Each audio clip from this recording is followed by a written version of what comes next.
Lundi 21 avril, c'est lundi de Pâques. Les associations Vision Partagée et Autour d'eux vous attendent à l'espace Chevreul de Nanterre pour le grand bal tropical de midi à minuit. Le typical pressé en live avec les gentlemen de la musique caribéenne et l'orchestre Conception Live. DJ Will et DJ Junior au contrôle de la machine. Restauration sur place. Lundi de Pâques, le typical pressé est à l'espace Chevreul de Nanterre. C'est gratuit pour tout le monde. Et pour plus d'infos, 01 83 83 91 91. Martinique Actualité.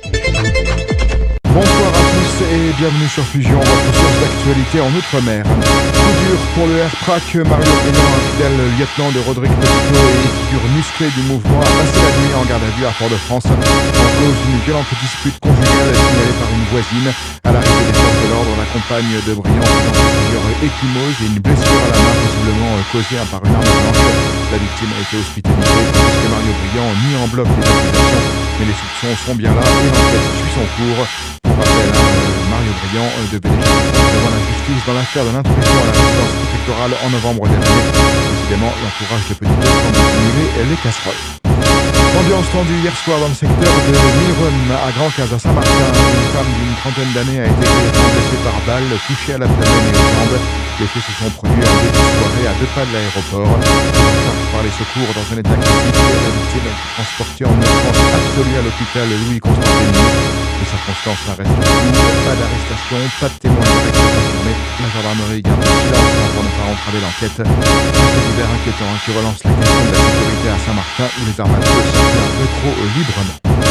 Face à la multiplication des décharges sauvages en Guyane, en Martinique ou encore à Mayotte, le député martiniquais Jérémy William prépare une proposition de loi sur la gestion des déchets. L'objectif, adapter les règles nationales aux réalités ultramarines, souvent oubliées dans l'organisation du recyclage. Les organismes qui financent les filières de tri sont accusés de délaisser les drones car les coûts sont plus élevés. Un système inégalitaire alors que les Français payent la même éco-contribution. Le député souhaite imposer des objectifs territorialisés pour que les partenaires aient enfin les mêmes outils que les États-Unis. Une démarche saluée par les élus et associations écologistes. Comme chaque année à Pâques, les milliers de familles antillaises ont pris la direction des plages pour camper, partager un bon moment et déguster les fameux frappes farcies. Mais cette belle tradition s'accompagne encore trop souvent d'incivilité, notamment en matière de gestion des déchets. Tentes abandonnées, restes de repas, sacs plastiques, autant de déchets laissés en pleine nature avec des conséquences graves pour l'environnement.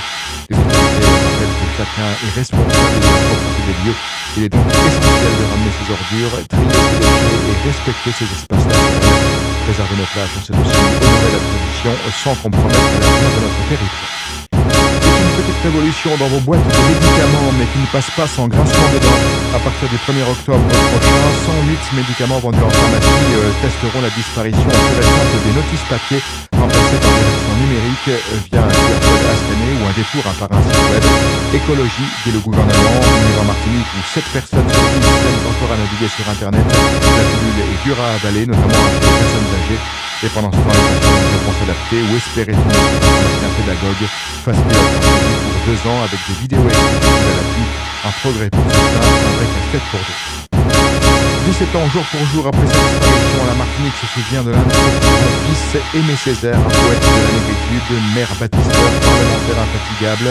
De l'histoire de France, Césaire aura marqué le XXe siècle antillais de sa plume, aussi bien que de ses discours. L'homme qui a porté la départementalisation des Antilles en 1946, qui a créé des quartiers entiers pour les plus modestes et qui a insufflé une vraie politique culturelle à Fort-de-France reste une référence, un symbole, une conscience. Ce jeudi matin, élu, militants et anonymes se sont recueillis au cimetière de l'Étoile aux côtés du maire actuel de Guélaine pour saluer une mémoire vivante, car Aimé Césaire, lui, n'est vraiment parti.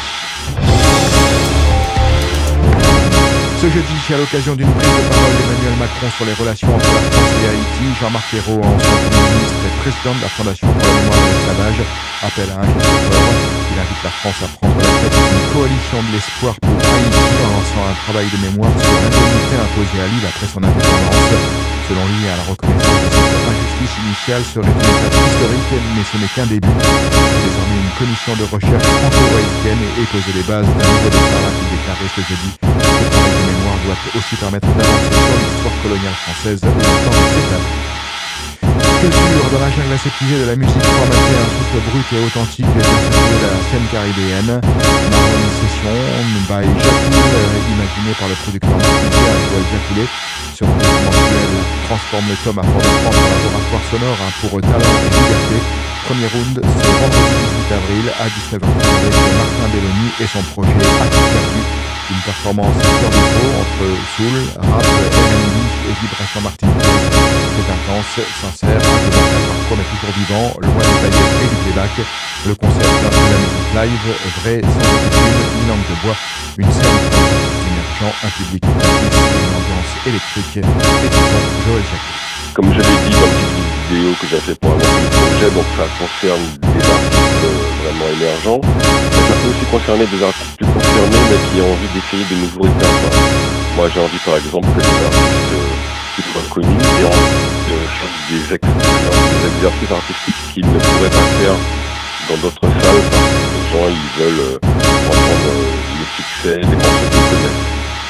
Dans ce cadre-là des Sessions, connus qui viennent, ça sera pour découvrir des nouveaux titres sur lesquels ils sont en train de travailler, qui veulent découvrir le public, pour avoir un échange direct et voilà, que ces titres puissent faire leur chemin. Et après, ce sera tous les mois.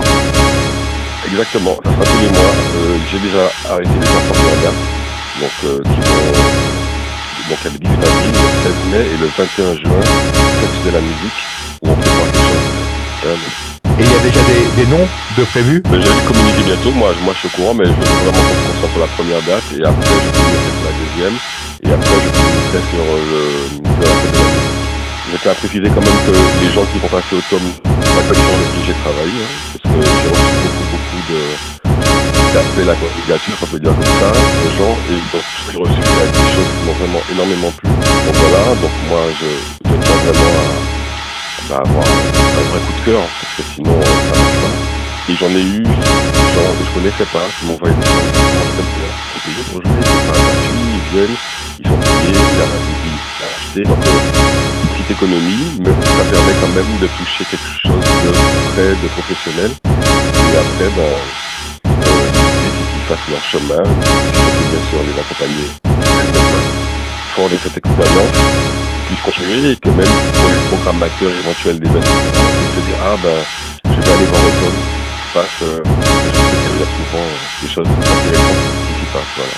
Les sabots vont claquer, les tambours résonner, les acras croustiller ce samedi 18 avril. La collectivité territoriale de Martinique vous donne rendez-vous à partir de 11h à l'hippodrome Boris Bourrière à Johnstown pour la 9e édition du Grand Prix de la CPM. Au programme le pro et le galop. Par ailleurs, survolté, famille en fête et tradition créole bien ancrée. Cette course annonce le Grand Prix de la Caraïbe, des costumes, danse traditionnelle. On vous amène un village enchanté pour les enfants avec poney, château gonflable et mascotte. Une journée à vivre entre cheval, patrimoine vivant et ambiance pays, comme on aime. À 11h, le spectacle commence donc à 14h. Prenez vos paris et mettez des beaux chapeaux, ça va galoper sévère à Fort-de-France. Outremernews.fr, le site de l'actualité Outre-mer, 24h sur 24 et 7 jours sur 7. Retrouvez la chaîne Outremer News sur YouTube.